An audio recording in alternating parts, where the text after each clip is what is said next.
My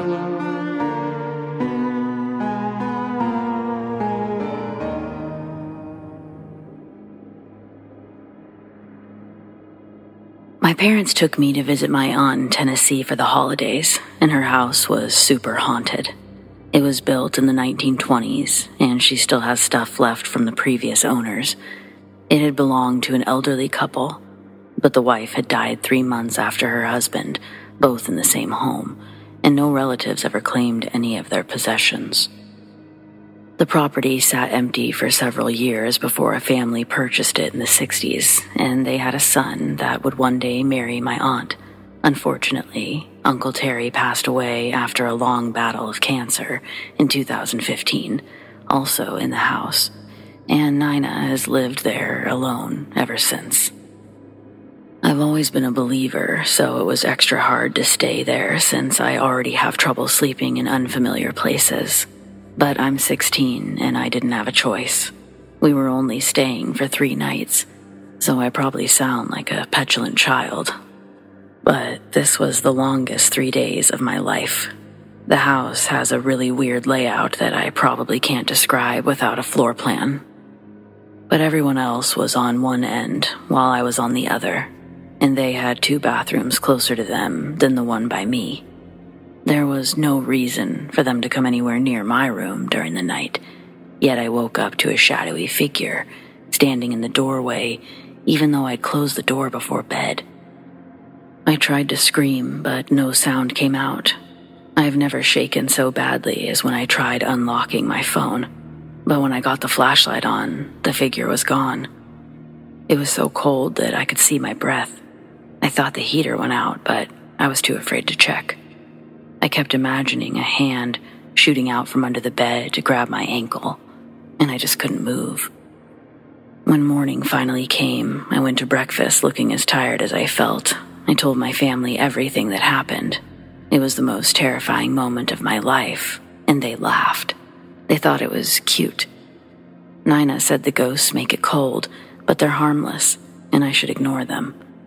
I don't understand how someone just ignores a shadowy menace figure watching them sleep. But I could see they didn't care. On the second night, I was watching Netflix in my room when I realized how late it was getting. I hadn't brushed my teeth or gotten any water yet, and I didn't want to be moving through that dark house after everyone else was asleep. When I made it to the bathroom, the downstairs light was still on, but everything was pitch black when I came out. I wanted to skip the water, but my throat went bone dry just because it knew I didn't want to go downstairs. My aunt's tap water is a dirty brown color, so drinking from the faucet was out of the question. Finally, I choked down my fear and ran straight for the stairs where just enough moonlight streamed through the windows to reveal a hunched shadow figure standing at the top of the stairs. I barely kept from screaming, but a soft gasp escaped as a burst of cold air rushed past me. I guess it hurt me because its head whipped around, and the figure rushed towards me. It felt like being punched in the gut, and I ended up shivering on the floor for several minutes. Water completely forgotten, I ended up crawling most of the way back to my room. It was another long, mostly sleepless night. But I got through it knowing I only had one more. This time I kept the encounter to myself, but my parents said that the TV in their room turned off and on throughout the night. They found the ghost shenanigans far less funny when it interrupted their sleep, but I kept my mouth shut. My aunt said that one day she came home to find every chair in the dining room knocked over, and the lights were randomly flickering. Yet she told the story like she was sharing a funny anecdote. If I hadn't witnessed so many things firsthand, I would have assumed she was going senile because some were just that extreme. But something is clearly in that house, and despite what she wants to believe, it's not friendly. I only had one other encounter with it, and it almost broke my neck. I got through the entire last night without incident, and I was so excited to be leaving the next day. All that morning, I was packing stuff up, loading it into the car to hurry us on our way. I know that makes it sound like I was being careless and tripped, but I wasn't. I slowed down on the stairs, knowing full well we'd be staying longer if I broke my leg. Yet, while I was carrying my mom's bag downstairs, a cold hand of steel swiped my ankle, and I tumbled down the last 4 or 5 steps, damn near breaking more than my leg. At least that was one incident nobody laughed at. My aunt said, "They rarely try to hurt anyone," and speculated I must have made it angry. Regardless of the hows and whys, I was just grateful to have that house in the rearview mirror.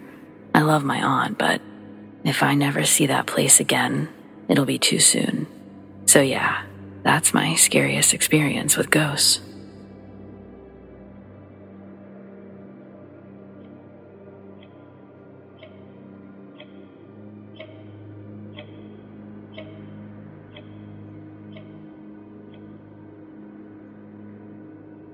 I was 11 years old, angry to be staying with my dad and his new girlfriend instead of my mom. I'd already been there for almost 2 days and still had 3 more to go. I don't think my dad or his girlfriend did anything particularly wrong. The house was just boring, and I wasn't interested in socializing with them. They were all lovey-dovey to the max. I just felt like I was in the way. I spent most of the time sitting in my room, staring at the wall, since I didn't have a TV in there, and I didn't want to bother sitting with them, watching MASH or something else I couldn't stand. One evening, while sitting in my room, I see someone walk by my window. They looked to be about my age, a girl. Holy crap, I could have a friend. Immediately, I dove towards the window, and I opened it wide enough before sticking my head out. I wanted to see if the girl was still there. She should have been, but she wasn't. I walked into the living room and I asked my dad, "Who's the girl that's walking around outside?" They both looked at me confused, and my dad asked, "What girl?" I explained what I saw. My dad sort of scoffed. Of course he didn't believe me. That's what I was thinking. But instead he sat there, almost deep in thought, as his girlfriend said that if there was a girl out there, we better check it out, because the brush was rough right there. She said it would just lead her to a bunch of blackberry bushes and stuff that she shouldn't be messing with. My dad hopped up to put his shoes on, and for the first time, I was kind of excited to do whatever he was doing, so I followed him outside. I pointed out where I'd seen her start from and the direction she walked. Sure enough, as we walked the path, it was essentially a dead end. You could only get to the backyard by using the path on the other side of the house. My dad sort of threw his hands up, and I was like, "I don't know, Dad. Maybe she walked back this way, and I didn't see it because I was talking to you." He stood there a minute, and he asked me, "What did this girl look like? About your age?" I told him, "Yeah, about my age. Brownish hair, some sort of jean coat, shirt thing. I couldn't see anything below her shoulders. She was too short, or so was I." He didn't really react to what I said, but I could tell that for whatever reason, he was really thinking about it. Then he finally speaks up, telling me that's strange, referring to what I had seen. So I just repeated that she probably turned around and left. But he told me that's not why it was strange. It was strange because they know the neighbors. They aren't incredibly close by, and no one has kids. He tells me he's pretty sure he's seen the same little girl right when he and his girlfriend first moved into the place.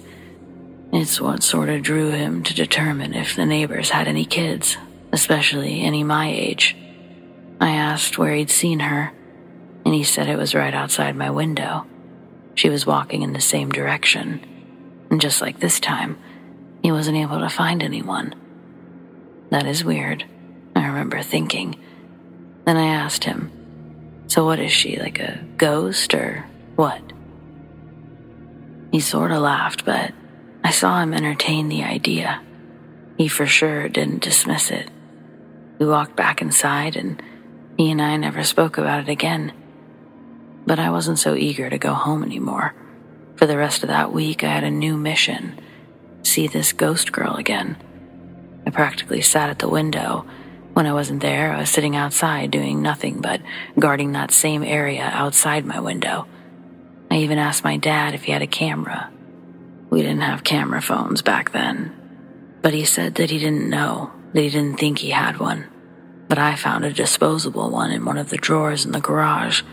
I figured it still had 6 photos left, so I would use those to capture a picture of the girl, and then I would just take the camera home with me.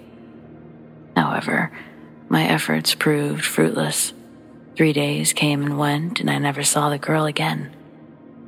I went back to that house maybe 2 or 3 other times. Still, never saw her.